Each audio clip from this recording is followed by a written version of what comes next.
Hello friends, myself Arun Goswami, Assistant Professor, Poddar management training institute Jaipur. देखिए दोस्तों, पिछले video में हमने भारतीय संविधान की प्रस्तावना के बारे में जाना था। आज का अपना विषय है नीति निर्देशक तत्व।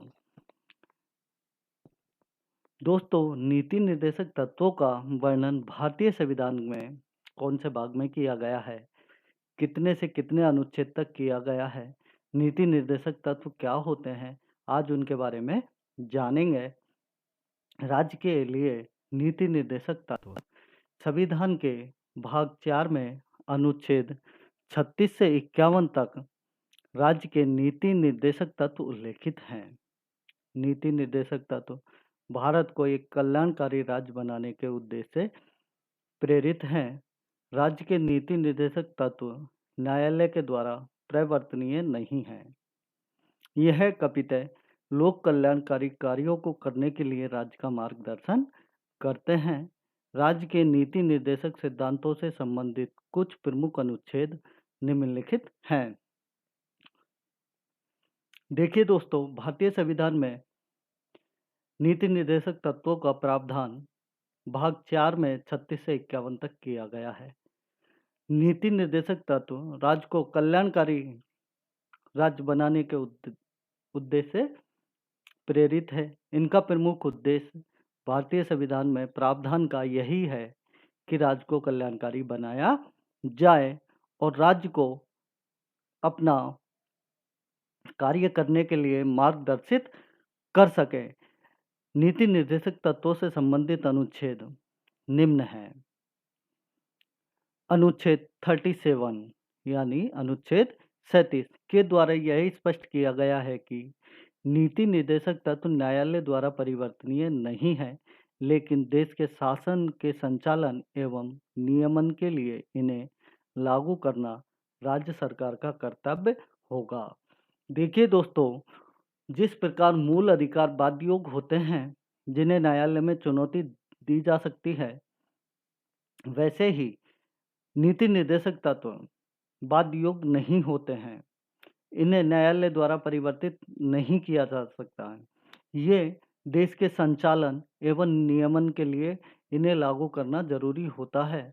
एक राज्य में अपनी कार्यों को करने के लिए सरकार द्वारा इन्हें लागू किया जाता है और यह राज्य सरकार का कर्तव्य है कि इन्हें सख्ती के साथ लागू किया जाए। अनुच्छेद 38 अनुच्छेद 38 के द्वारा राज्य को लोक कल्याण की अभिवृद्धि के लिए उपयुक्त सामाजिक व्यवस्था की स्थापना का निर्देश दिया गया है। देखिए दोस्तों, नीति निर्देशक तत्वों में अनुच्छेद 38 के अंतर्गत यह प्रावधान किया गया है कि राज्य लोक कल्याणकारी कार्यों में वृद्धि करे और अपनी सामाजिक व्यवस्था को बनाए रखने के लिए अपने कर्मचारियों को निर्देश दें। ऐसा नीति निर्देशक तत्वों में उल्लेख किया गया है। अनुच्छेद 39 देखिए दोस्तों, नीति निर्देशक तत्वों में अनुच्छेद 39 में क्या प्रावधान किया गया है। राज्य के लिए कपितः अनुसरणीय नीति तत्वों का उल्लेख किया गया है कि राज्य के लिए लोक कल्याणकारी कार्यों के लिए किस नीति का अपनाना चाहिए। उन नीतियों का उल्लेख किया गया है। अनुच्छेद 40 के द्वारा ग्राम पंचायतों के गठन से संबंधित निर्देश दिए गए हैं। देखिए दोस्तों, अनुच्छेद 40 में ग्राम पंचायतों के गठन की बात की गई है कि ग्रामीण स्तर पर विकास के लिए ग्राम पंचायत, जिला ब्लॉक स्तर पर तहसील और जिला स्तर पर जिला पंचायत की स्थापना की जाए, जिला परिषद की स्थापना की जाए, जिससे गांवों का विकास, ग्रामीण क्षेत्रों का विकास जल्दी से जल्दी हो पाए। यह महत्वपूर्ण निर्देश राज्य सरकार को नीति निर्देशक तत्वों के अंतर्गत अनुच्छेद 40 में दिया गया है कि राज्य इसके लिए जिम्मेदारी से कार्य करें। अनुच्छेद 41 के द्वारा नागरिकों को कुछ दशाओं में काम, शिक्षा और लोक सहायक उपलब्ध कराने का अधिकार देने की बात की गई है। देखिए दोस्तों, अनुच्छेद 41 के द्वारा नागरिकों को विभिन्न परिस्थितियों में काम उपलब्ध करवाना, शिक्षा तथा लोक सहायक उपलब्ध करवाने का अधिकार राज्य का है कि राज्य सभी परिस्थितियों में उनके नागरिकों के लिए काम, शिक्षा और लोक सहायकों की व्यवस्था करें। यह राज्य का कर्तव्य होगा। अनुच्छेद 42 काम की न्यायसंगत और मानवोचित दशाएं तथा प्रसूति सहायता में से संबंधित उपबंध करने के निर्देश देता है। देखिए दोस्तों, नीति निर्देशक तत्व के द्वारा संविधान राज्य सरकार को प्रत्येक नागरिक को काम की न्याय संगत दशाएं यानी कि उनकी परिस्थिति के अनुसार उनके लिए काम उपलब्ध करवाए, मानवोचित दशाएं तथा प्रसूति सहायता डिलीवरी कैसेज प्रसूति सहायता के लिए राज्य के में ज़्यादा से ज़्यादा अस्पताल खोले जाएं तथा प्रसूति की वजह से किसी की मृत्यु ना हो, इनके लिए लोक कल्याणकारी कार्य करने के लिए राज्य सरकार को निर्देश देते हैं कि इनकी व्यवस्था की जाए। अनुच्छेद 43 कामगारों के लिए काम, निर्वाह, मजदूरी, उचित जीवन स्तर और अवकाश के संपूर्ण उपभोग से संबंधित उपयुक्त विधायन अथवा आर्थिक संगठन करने का निर्देश राज्य को देता है। देखिए दोस्तों, नीति निर्देशक तत्व राज्य को कामगारों के लिए काम, जो रोजगार चाहता है उसके लिए रोजगार उपलब्ध करवाए राज्य, मजदूरों के लिए मजदूरी उपलब्ध करवाए, उचित जीवन स्तर और नागरिकों का उचित जीवन स्तर यानी कि पोषाहार की उचित व्यवस्था करना राज्य का कर्तव्य है। अवकाश के संपूर्ण उपभोग से संबंधित और जो उनका अवकाश है उसका संपूर्ण उपयोग करने के लिए राज्य उनके लिए कानून बनाए, आर्थिक संगठन करने का निर्देश दे तथा मजदूरों को अधिक से अधिक मजदूरी तथा उनको लिए काम का उपबंध करने का कार्य राज्य करें, ऐसा आदेश या निर्देश अनुच्छेद 43 के द्वारा राज्य सरकार को दिया गया है। अनुच्छेद 44 नागरिकों के लिए एक समान सिविल संहिता। देखिए दोस्तों, अनुच्छेद 44 कहता है कि सभी नागरिकों के लिए एक समान सिविल संहिता की स्थापना होनी चाहिए, समान सिविल संहिता बननी चाहिए जिसमें सभी नागरिकों को समान अधिकार दिए जाए। उस सिविल संहिता के तहत सभी नागरिक एक समान हो, सभी के लिए एक प्रकार के कानून लागू किए जाएं, सभी के लिए समान कार्य समान वेतन का नियम लागू किया जाए, सभी के लिए एक कार्य के लिए एक वेतन, इस प्रकार की व्यवस्थाएं की जाए, किसी से किसी भी प्रकार का कोई भेदभाव नहीं किया जाए। अनुच्छेद 45 बालकों के लिए निःशुल्क और अनिवार्य शिक्षा। देखिए दोस्तों, यह सबसे महत्वपूर्ण अनुच्छेद है। जैसा कि हम पिछले वीडियोज में पढ़ चुके हैं कि बालकों के लिए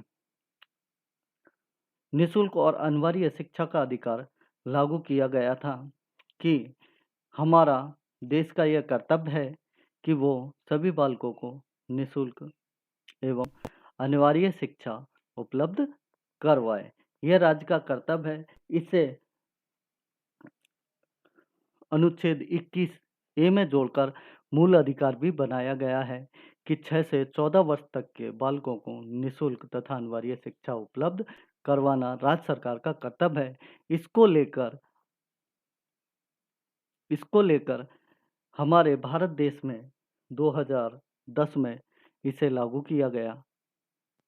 अनुच्छेद 46 में अनुसूचित जातियों, अनुसूचित जनजातियों और समाज के अन्य दुर्बल वर्गों के लिए शिक्षा संबंधित हितों की अभिवृद्धि से संबंधित है।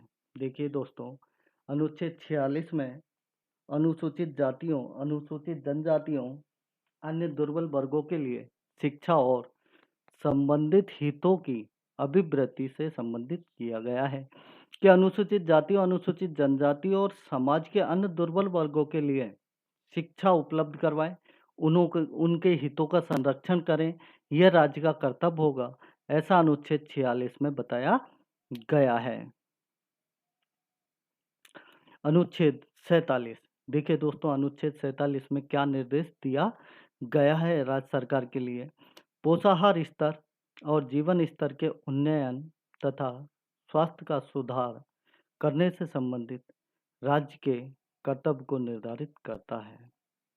देखिए दोस्तों अनुच्छेद 47 में पोषाहार यानी कि सभी व्यक्तियों को उचित पोषाहार की व्यवस्था और उनके जीवन स्तर को ऊपर उठाने के लिए तथा स्वास्थ्य सुविधाओं में सुधार करने के लिए नीति निर्देशक तत्व राज्य सरकार को निर्देश देते हैं कि उनके व्यक्तियों का, उनके नागरिकों का जीवन स्तर ऊंचा हो, स्वास्थ्य की सुधार के लिए उपयुक्त दशाएं हों और उपयुक्त उचित हॉस्पिटलों का निर्माण किया जाए, यह राज्य सरकार का कर्तव्य होगा।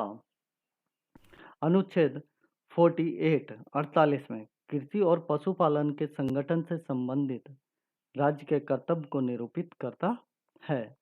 देखिए दोस्तों अनुच्छेद 48 में बताया गया है कि कृषि और पशुपालन के संगठन से संबंधित कि कृषि उपकरणों की व्यवस्था करना, कृषि कार्य की व्यवस्था करना, पशुपालन के लिए संगठन बनाना, यह राज्य का कर्तव्य होगा और इसको राज्य ईमानदारी से निभाएगा, ऐसा अनुच्छेद 48 में राज्य सरकार को निर्देश दिया गया है। अनुच्छेद 49 में राष्ट्रीय महत्व के स्मारकों, स्थानों और वस्तुओं के संरक्षण से संबंधित है। देखिए दोस्तों अनुच्छेद 49 सबसे महत्वपूर्ण अनुच्छेद है। इसमें राज्य सरकार को निर्देश दिया गया है कि वह राष्ट्रीय महत्व के स्मारकों की रक्षा करें, संस्कृति को बनाए रखें, जो राष्ट्रीय महत्व के स्थान हैं उनका संरक्षण करें, वस्तुओं का संरक्षण करें, पशु पक्षियों का संरक्षण करें, जो राष्ट्रीय धरोहर है उनका संरक्षण करें, ऐसा नीति निर्देशक तत्वों के द्वारा राज्य सरकार को निर्देश दिया गया है। अनुच्छेद 50 कार्यपालिका से न्यायपालिका के पृथक्करण संबंधी निर्देश दिया गया है। देखिए दोस्तों यह भी अनुच्छेद महत्वपूर्ण है। इसमें कार्यपालिका को न्यायपालिका से पृथक किया गया है कि कार्यपालिका और न्यायपालिका आपस में एक दूसरे के दबाव में नहीं होनी चाहिए और दोनों अपना अपना कार्य अलग अलग भली भांति ईमानदारी पूर्वक करें, ऐसा निर्देश दिया गया है। अनुच्छेद 51 के द्वारा राज्य को अंतर्राष्ट्रीय शांति और सुरक्षा की अभिवृद्धि के लिए प्रयास करने का निर्देश दिया गया है। देखिए दोस्तों सबसे महत्वपूर्ण अनुच्छेद है, यह अंतर्राष्ट्रीय स्तर का अनुच्छेद है ना। इसमें राज्य अंतर्राष्ट्रीय शांति और सुरक्षा में वृद्धि के लिए निरंतर प्रयास करता रहेगा और अपना दृष्टिकोण अंतर्राष्ट्रीय स्तर पर सुरक्षा के लिए तथा शांति के लिए अपनाएगा, ऐसा नीति निर्देशक तत्व राज्य को निर्देश देते हैं। थैंक्स दोस्तों।